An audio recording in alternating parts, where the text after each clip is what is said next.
Hi, this is Mr. Mack. I'd like to talk to you today about quadratic equations and using graphing and or tables to solve or estimate the solutions to quadratic equations. Now, first of all, a quadratic equation, the general form of it is 0 is equal to ax squared plus bx plus c. Now, a specific example might be 0 is equal to x squared minus 5x plus 6, for example. In the example I've given you, a would be equal to 1, b would be equal to negative 5, and c would be equal to 6. Okay, now, we call the solutions to quadratic equations solutions or roots. Sometimes they're called zeros, and I'd like to explain to you why that is, sometimes that they're called zeros. See, we've already studied a quadratic function, and the quadratic function that's related to this quadratic equation looks like this. F of x equals ax squared plus bx plus c. Now notice what we've done is we've replaced f of x by 0. F of x is another way of saying y. So what we've done is we've replaced y by 0 in the quadratic function to get the quadratic equation.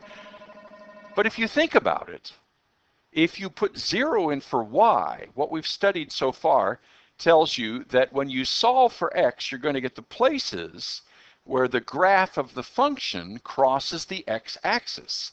So it turns out that the solutions to the quadratic equation are the x-intercepts of the quadratic function. Let me just write that. The solutions to the quadratic equation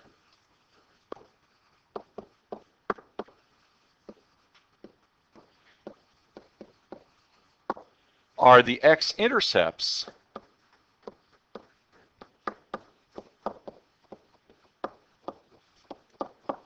of the quadratic function.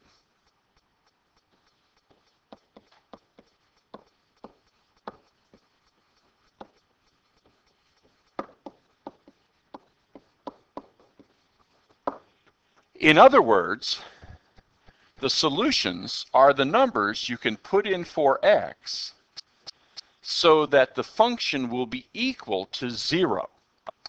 And that's many times what mathematicians mean then when they refer to a 0 of the function. See, a 0 of a function is a number, not necessarily 0, although it could be.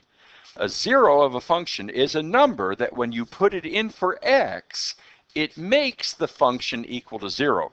Now, in the example that I gave you over here, 0 is equal to x squared minus 5x plus 6, its related quadratic function would be f of x is equal to x squared minus 5x plus 6. Now, it turns out that 2 is a 0 of this function, because f of 2 is equal to 2 squared minus 5 times 2 plus 6. Now do this with me. 2 squared, 4. 5 times 2, 10. 4 minus 10 is 6, is negative 6. 4 minus 10 is negative 6, plus 6 is 0. So 2 is a 0, negative 6 plus 6 is 0. So 2 is a 0 of the quadratic function, and it turns out that 2 is a solution to the quadratic equation. Now, if we were to look at the graph of the quadratic function, f of x is equal to x squared minus 5x plus 6, the graph would actually look something like this, and you would notice that the graph crosses the x-axis at x equals 2. In other words, 2 is an x-intercept of the quadratic function. 2 also then is a solution or root or 0 of the quadratic equation. So when we're talking about quadratic functions or quadratic equations, we call the solutions to the quadratic equation solutions or roots. Sometimes we call them zeros because in all cases what we mean is those are the numbers you put into the quadratic equation that make it true. And the quadratic equation is ax squared plus bx plus c equals 0. If you have equal something else, then move that something else to the other side so that it is equal to 0. Now, since you have related quadratic functions to any quadratic equation, the question that comes up is what do the solutions to the quadratic equation look like? Well, if we have 0 equals ax squared plus bx plus c, and its related quadratic function f of x equals ax squared plus bx plus c, recall that the graph of the quadratic function is a parabola. So let's just draw a parabola in here and notice that this quadratic function f of x equals ax squared plus bx plus c, where it crosses the x-axis,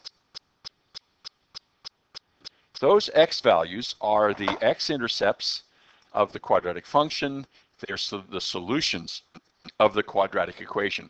But now, it doesn't have to be that the parabola will be here.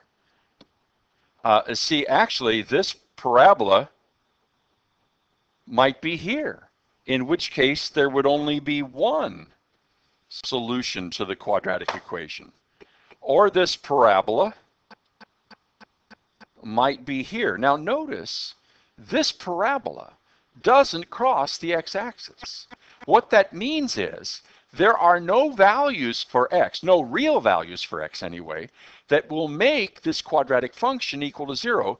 There are therefore no solutions to the quadratic equation. So you can have a quadratic equation that has two solutions, or you can have a quadratic equation that has only one solution, or you can have a quadratic equation that doesn't have any solutions. Now, no real solutions. When we have this situation occurring right here, what we do is we say that there are no real solutions. Now, we're not going to put up with this. Mathematicians don't put up with equations that don't have solutions. So we're going to have to enlarge our set of numbers so that it will contain some solutions, but that'll come a little bit later. Now, one more thing that we do want to talk about is how do you find the solutions to a quadratic equation? Now, that's going to be actually several sections. So we're going to be talking about doing this by graphing and by using tables right now. And then in the next section that we talk about, we're actually going to go through factoring, and then we're going to do a thing called completing the square. And finally, we're going to come up with something that you probably came to know and love in Algebra 1 called the quadratic formula. So in other words, quadratic equations and quadratic functions are really kind of a big thing in the life of mathematicians. And so we're going to spend some significant time on it. But let's start out by taking a look at how you would find the solution to quadratic equations by graphing. Okay, so let's imagine we have f of x is equal to x squared minus 5x plus 6. That was the example I gave you a little while ago, and we'll just go ahead and use that one. Now, if you have a calculator, a graphing calculator, one of the things that you can do is you can actually put that quadratic function in the calculator, in the y equals register. I guess maybe I'm doing this a little fast. So take your graphing calculator, turn it on, and press the button in the top left-hand corner called y equals. Now, you then just start typing your quadratic equation.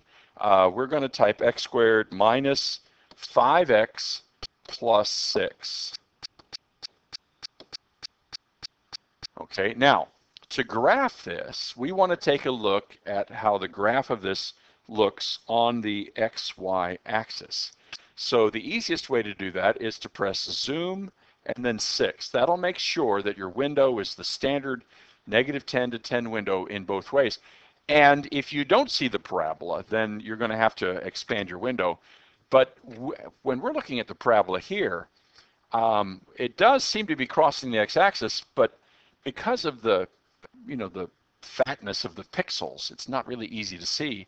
One of the ways that you can increase that is by going to Window, and let's let the x-min be, say, -1, and the x-max be 5, and x scale of 1 is fine. Let's let the y-min be -2, and the y-max be 2 with a scale of 1 again. Now if we press graph, notice we're focusing in on just that specific part where it was crossing the x-axis. And it's easier to see now that it crosses the x-axis at x equals 2, and then again at x equals 3. So the solutions to this quadratic function, or the x-intercepts to this quadratic function, are x equals 2 and x equals 3. So the solutions to 0 equals x squared minus 5x plus 6 are x equals 2 and x equals 3. Okay, and just to check that, we already saw 2. 2 squared is 4, 5 times 2 is 10, 4 minus 10 is -6, -6 plus 6 is 0. Let's try 3. 3 squared is 9, 5 times 3 is 15, 9 minus 15 is -6, and -6 plus 6 is 0. So both of these numbers actually work, and they're both solutions to this quadratic equation. Now, look at the graph with me for just a minute. Notice how what happens is that the graph actually crosses the x-axis at 2, and then it crosses the x-axis again at 3. So to the left of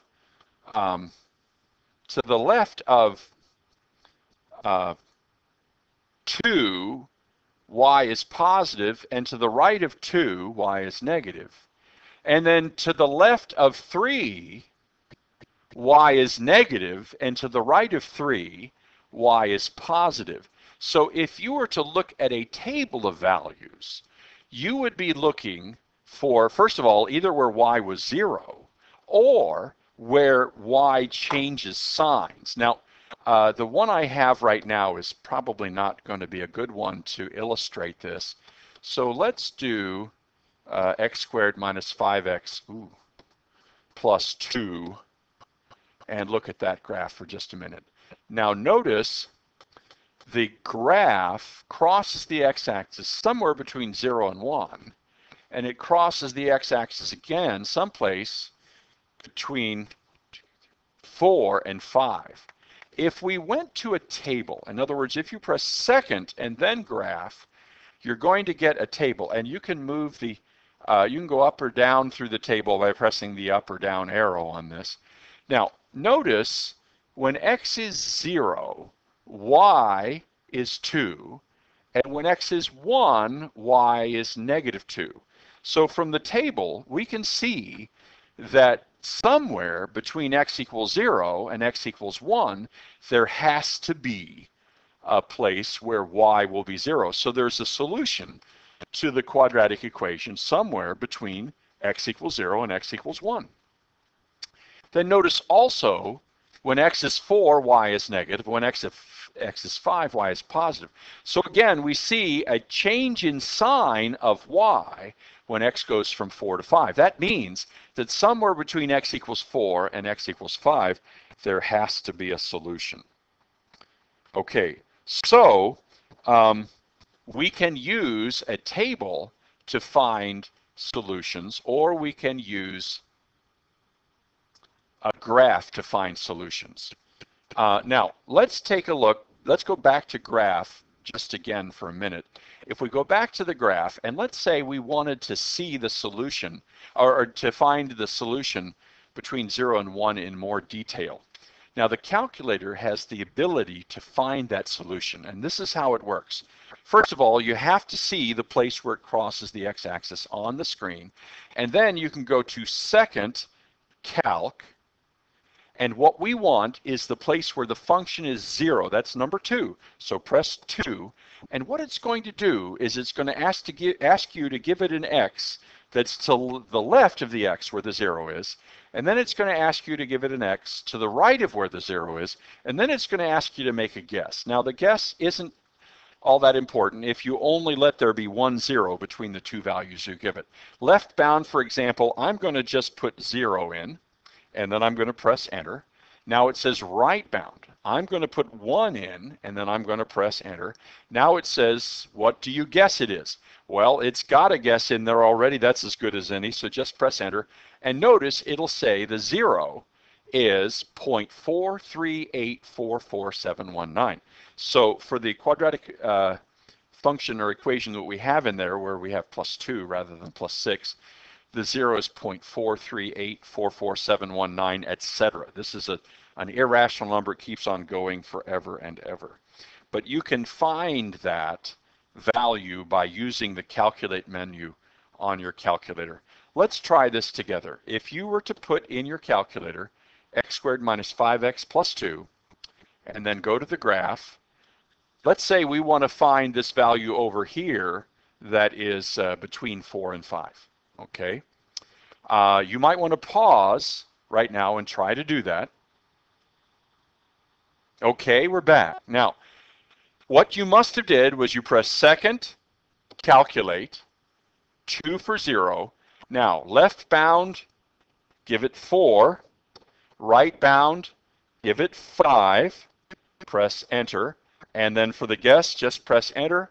And it found 4.5615528 as your 0. Now, notice here, I didn't mention this before, but this is the first time it's come up. Notice it says y equals 1e negative 12. That's one of the strange things about the graphing calculator. Sometimes, when it actually should have 0, it's got something out in the 12th or 11th place from the decimal point to the right, 11 or 12 places to the right of the decimal point that's not actually 0. And if it doesn't have anything else, in other words, if it's supposed to have a 0 over where the decimal point is, it will tell you about that number. So if you see something e negative 12, that's the calculator trying to tell you that it has 0. It just doesn't know any better. So watch for that. All right. I think that takes care of solving quadratic equations using graphing and by the table. We're done.